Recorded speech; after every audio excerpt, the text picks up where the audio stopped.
चलिए प्रश्न को पढ़ते हैं। आगे आने वाली दो संख्याओं का आकलन रोचक हो सकता है। पहली संख्या यह बताएगी कि रेडियो अभियांत्रिक फोटॉन की अधिक चिंता क्यों नहीं करते।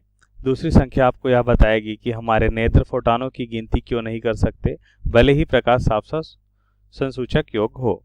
एक माध्य तरंग यहाँ पे हमें दे रखा है कि 10 किलोवाट सामर्थ्य की यह तरंग है जो 500 मीटर तरंग दैर्ध्य की रेडियो तरंग उत्सर्जित करता है।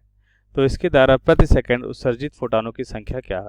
तब इस प्रश्न को समझने के लिए सबसे पहले हम प्रश्न की मुख्य अवधारणा को समझेंगे। तो सबसे पहले यहाँ पे हम देखते हैं मुख्य अवधारणा। तो सबसे पहले हम देखेंगे मुख्य अवधारणा। और मुख्य अवधारणा में हम क्या देखेंगे, हम देखेंगे कि यदि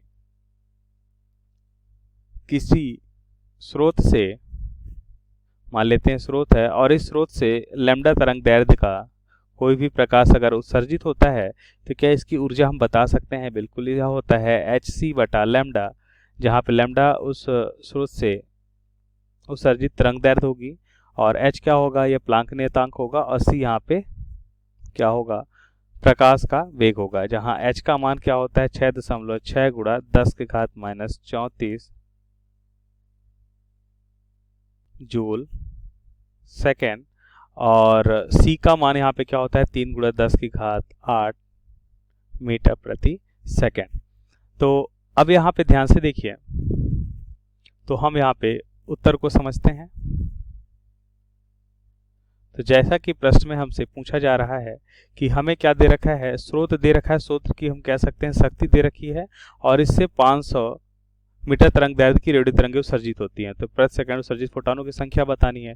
तो जैसा कि प्रश्न में हमें दे रखा है कि ई का मान क्या है, देखिए यहाँ पे ये दे रखा है 10 किलो वाट। तो 10 किलो को हम लिख सकते हैं 10 के घात 3 वाट। तो ऊर्जा दे रखी है और इसे तरंग दैर्ध्य दे रखी है। तो यहाँ पे हम क्या निकाल सकते हैं, तो ध्यान से देखिए यह ऊर्जा जो ई है ये किस में दे रखी है। देखिए यहाँ पे मुख्य अवधारणा में ये ई का मान जो है जूल में हमें मिलेगा।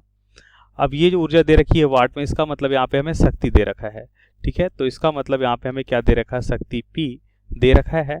अब बात करते हैं ऊर्जा की। तो ऊर्जा क्या होता है और शक्ति क्या होता है। देखिए शक्ति होता है ऊर्जा बटा टी, मतलब एकांक समय की जो ऊर्जा होती है वो क्या कहलाती है, शक्ति कहलाती है। पहले तो हम ऊर्जा को निकाल लेते हैं। तो ऊर्जा क्या होती है, पहले हम ऊर्जा देखेंगे तो यह होता है hc बटा लैम्डा। तो यहाँ पे सभी मान हमें मालूम है, तो हम ई का मान निकाल सकते हैं। h का मान कितना हो जाएगा 6.6 गुणा 10 की घात माइनस 34 गुणा c का मान है 3 गुणा 10 की घात 8 मीटर प्रति सेकेंड बटा क्या हो जाएगा, सभी SI मात्रक में है। तरंग दैर्ध्य कितना दे रखा है, ध्यान से देखिए, तो हमें दे रखा है 500 मीटर, SI मात्रक में दे रखा है 500 मीटर। तो इसको हल करने पे हमें मान क्या मिलता है, हमें मान मिलेगा 3.96 गुणा 10 के घात माइनस का 28 जूल। तो यहाँ से हमने एक फोटॉन की ऊर्जा का मान हमने यहाँ पे निकाल लिया है। अगर n फोटॉन है तो कुल ऊर्जा कितनी हो जाएगी, अगर n फोटॉन है तो कुल ऊर्जा हम इस तरह से लिख सकते हैं, n फोटॉन है तो n इंटू ई हो जाएगा कुल ऊर्जा। अगर हम कुल शक्ति निकालना चाहते हैं तो कैसे निकालेंगे, तो शक्ति बराबर हो जाएगा कुल ऊर्जा बटा टी। तो यहाँ पे देखिए P बराबर हम क्या लिख सकते हैं, एन ई बटा टी, और n क्या है यहाँ पे, n है फोटॉनों की संख्या, फोटॉनों की संख्या है। तो हमें क्या निकालना है, एकांक समय में फोटॉनों की संख्या क्या होगी। तो इसका मतलब यहाँ पे हम लिख सकते हैं P बराबर, हमने देखा कि इसका मान है n ई बटा टी।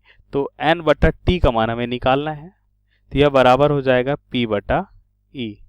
P का मान हमने यहाँ पे देखा कि हमें क्या दे रखा है 10 किलो वाट, 10 के घात 3 हो जाएगा, और E का मान अभी हमने निकाला है, कितना निकाला है इसका मान हमने निकाला है 3.96 गुणा 10 के घात माइनस का 28।